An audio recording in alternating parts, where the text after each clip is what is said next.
86 months of chains is finally over. I have deliberately kept my silence so I could observe with my own eyes what is going on, not only locally, but globally. How are you? I am ready for you. Are you ready for me? I have enough things to talk about. Realize upon this everybody attack and run off their mouth, you know? Yeah, readily admit I'm ignorant to it, but I'm gonna get it. You'll see. But until then, stay tuned. And I hope to see you, because I need to see you. We got so much things to talk about. Those who saw it fitting to come together in the spirit of unity to make something of this magnitude happen here in Jamaica.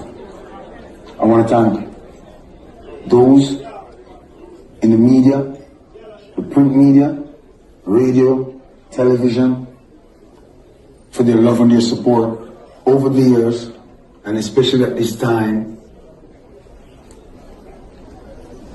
On the 16th of March, the National Stadium will be a venue like no other. So many years since I've seen my people, and we have exchanged communication spiritually, mystically. And on the 16th of March, we endeavor to reconnect. Yes? And pick up where we left off. So soon come out. You see that? That's how the boss is working. Sharon Burke, the boss. He's busy taking phone calls. It's all about the setup for Buju Banton. It's Wednesday today. How does it look? Let me interview you. Okay, okay. What brought you to Jamaica? Buju Banton brought me to Jamaica. It's going to be one of the most historical, monumental moments in reggae and dancehall history, and there's no way that this could happen and I am not here. Okay, but I've seen you many times come to Jamaica. We have had so many big shows, and you are not at the big show. Why really this one? I know you just explained it to me, but I need it more in depth.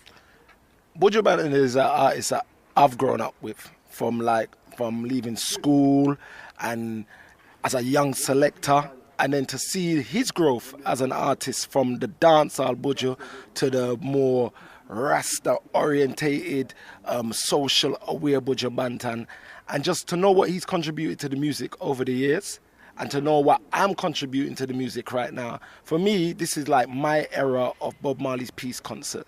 That's what it means to me. So there's no way that a show like this could be happening, Sharon, and I'm not in Jamaica. Well, you and many others. Can you tell us now how many people you expect from London where you reside? Oh gosh, now let me give you a joke. When I was getting on the plane, it's a standby ticket me have. My keeper was a standby. I nearly never got on the plane, Sharon. I was thinking that I was going to have to go Miami or New York to come over here. I know that Wednesday, the flights are fully loaded. I know so many people that are on standby tickets on that. I won't risking it for Wednesday. Friday, fully loaded. That's so many people that I know, record label bosses from back in the day, artists, radio station DJs, like there's lots, ordinary people are coming down here as well, like people that work hard for their money. And to know like a trip to Jamaica is not a cheap trip, because all of Kingston is booked out already as well. So like hotel fees, I'm paying like £200 a night for my hotel. So you will be going on like a groupie on that night? I'm not going to be like a groupie. I'll be working, Sharon. I'll be backstage. You got my press pass, yeah? Yes, hopefully. Ronnie, Dwayne, yes. No, we have the press pass them already. Of course, you know what? I'm a fan of this music, number one. Anything that I do is always based as a fan. If I'm going to enjoy seeing it, I think that the audience is going to enjoy seeing it. And that's the way that I kind of tackle what I deal with. So yeah, I will be a fan backstage. I think it's going to be one of the shows that I'm going to be fighting with my conscience. Do I stand backstage and do my work, or do I go out front? And I think it's one of those shows that you're going to see everybody that was backstage. When Buju hits the show, everyone's going to be at the front of the house. Like, turn around and let them see like the setup. We showed them it yesterday, but the stage is coming together over there. What kind of numbers can I start the interview back to you now? No, I am the interviewer. Okay. Give me three of your favorite Buju Banton songs. Oh gosh. I think the first Buju that I really fall in love with, Man Feded, say rude boy, nah, safe, no. That's one of my favorites. This morning on CVM Breakfast, I said I had a close one yesterday. That's one of my favorites. And I have to put one of the girls' songs in there. So it probably has to be something like Batty Rider or one of them. But, you know, Buju's got so many different sides to him. That's what's going to be exciting about this show. We're going to get the girls' Buju, the girl them shock out song them. We're going to get the thought-provoking, conscious to your core songs. And then you're going to get like the hardcore Buju. One of the things that people worry about the Buju show is the organisation, correct? Are we going to be ushered into the venue in the right and proper manner? Is there going to be parking? Is the restrictions that are in place? Is there infrastructure for people to get to the venue? These are the questions that people are asking. Watch how me starting. Did you educate them about who the producer and the promoter of the show is? Yeah, but now it's for you to tell them that the infrastructure is in place. The infrastructure is in place, but Sharon Burke, who will be here shortly, I'm the interviewer here, not you. Reporting live from the stadium, interviewing Shawnee B from BBC in London. So why you not got interviewed? Jermaine is one of the great people who has produced great reggae music in Jamaica. You see this man over He started with Buju Banton. Mr. Jermaine, this way. We need some history from you. And Shawnee B will take over the interview now. I did beg of you, people. This man here is a legend. Look, it's Sharon pushing me over here, you know, that even. Look, Sharon push me. Look, you see how she usher me. She's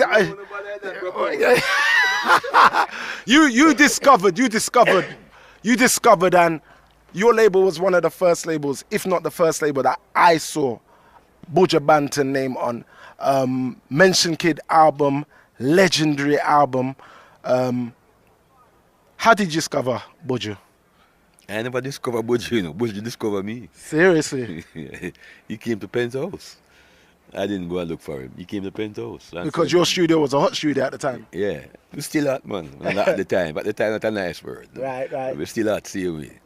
So, that's how it happened. Do you remember the first session that you recorded with Buju? Man for Dead.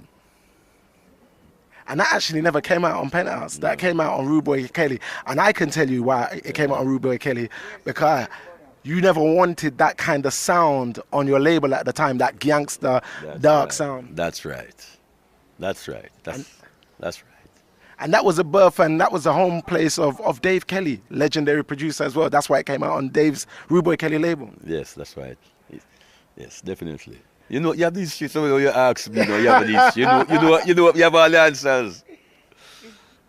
We're going to sit down one day and do a proper, as we did a few years ago, we met, and I said I want to do a proper history thing, because Penthouse label is not just Buju, it's Wayne Wonder, it's Beres Hammond, it's Terry Gianzi, it's Shotgun, it's Silk, it's so many names, the amount of money that I've spent on your label. But the one question that I do want to ask is, this coming Saturday, March 16th, what does it mean to you, that's been from the beginning, the foundation, the birth, to have Buju home?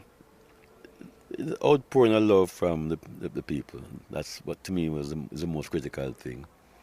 You know, the outpouring of love. Because people flying from all over the world to come and spend this night with him. So that's important. What are some of the big names that you've been kind of entertaining on your phone that are going to be flying in for this event? No, can't tell you that. That's a Seani question. Can't tell you that. But we expect to see some like A-list guests, I take it, this time. To me, the most important A-lister is Buju Banton. It's not about anybody else. It's a Buju Banton night. So I don't care who in the A-listers, as long as the Buju fans are here to support him, that to me is the most important thing.